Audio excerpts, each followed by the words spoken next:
Window frame, an inspiring glimpse of a mother and child. This happened once when I was riding a train on my way to give a speech. The car interior was spacious and quiet, with many unfilled seats. Feeling relaxed, I settled back and opened up a book I'd brought along. After a while, tired from reading and lulled by the rhythmical vibrations of the train, I began to nod off, only for my dreams to be shattered by an ear-splitting whistle and the metallic screech of brakes. Apparently, the driver had found an obstruction of some kind at a crossing. The shock of the sudden stop threw me forward, but I managed somehow to stay upright. In the same instant, the shrill sobs of a little child rang out. I saw then that the seats across the aisle in front of me were occupied by a young mother and her child, who had apparently been amusing himself by sitting with his forehead pressed against the window pane, watching the scenery fly by. When the train jerked to a stop, the tot's head banged sharply into the window frame. His wails grew louder and more frantic. Afraid he was hurt, I jumped up, but to my relief, there was no sign of injury. Then I witnessed a scene so heartwarming that I was deeply touched. As the child's pain lessened, he gradually quieted down while his mother rubbed his head reassuringly and murmured soothing words. Sweetheart, that must really hurt. I'm so sorry.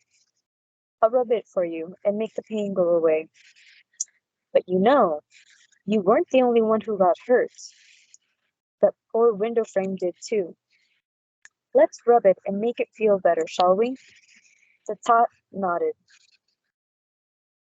And sure enough, he and his mother together began to pat the window frame.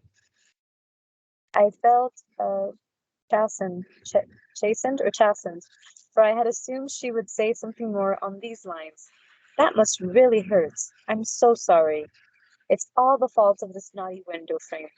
Let's spank it and teach it a lesson, shall we? But such a scene is common enough, giving a toddler a vent for his rage and allowing the moment to pass. All too often, when life deals out pain, people respond by searching for someone else to blame.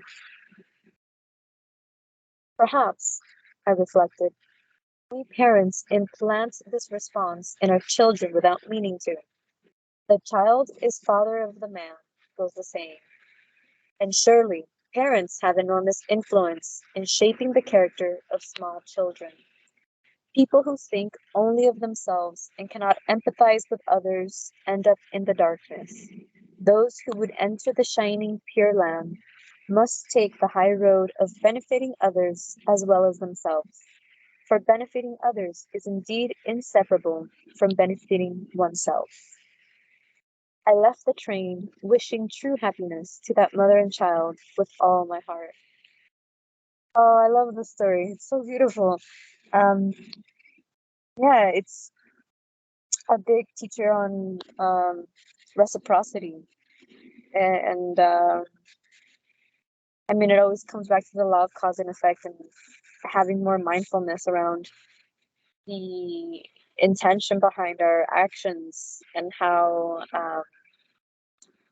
maybe we talked about this past week. I cannot remember, but lately I've been into butterflies and just the effect of there's that saying that a butterfly's wings being flapped can move the world or can change the world. So having that image of how little or how small an action may look like and the actual effect that it can have on the rest of the world is very wondrous. So to equally realize that, well, I'm not a parent, but to realize that parents have, in a sense, a double responsibility for that to be shaping and molding, just like the artist shapes the clay, right, to have form and then eventually create a statue.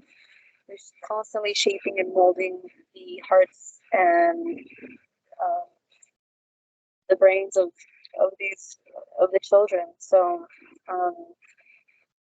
with that, I think thinking about it in adulthood, or at least I want to say I'm adult. I'm an adult. Any action that I take, I always have to ask myself, what was the root cause of that? As Biral, we laugh. What's the root cause?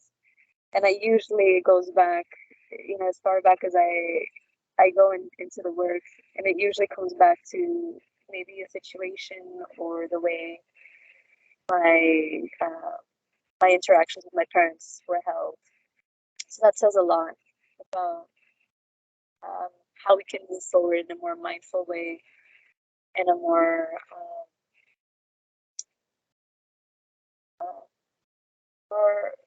conscious way to be able to benefit others as well. Yeah. Okay, very good. Thank you so much, Estefania, for reading and explaining it so well for us. Yeah, everything has a consequence, so we can make effort to reduce our resentment, and the darkness and resentment in the world will also be reduced. It starts with each one of us. Very good, and good job, everyone, for being here. Have a restful evening. Bye.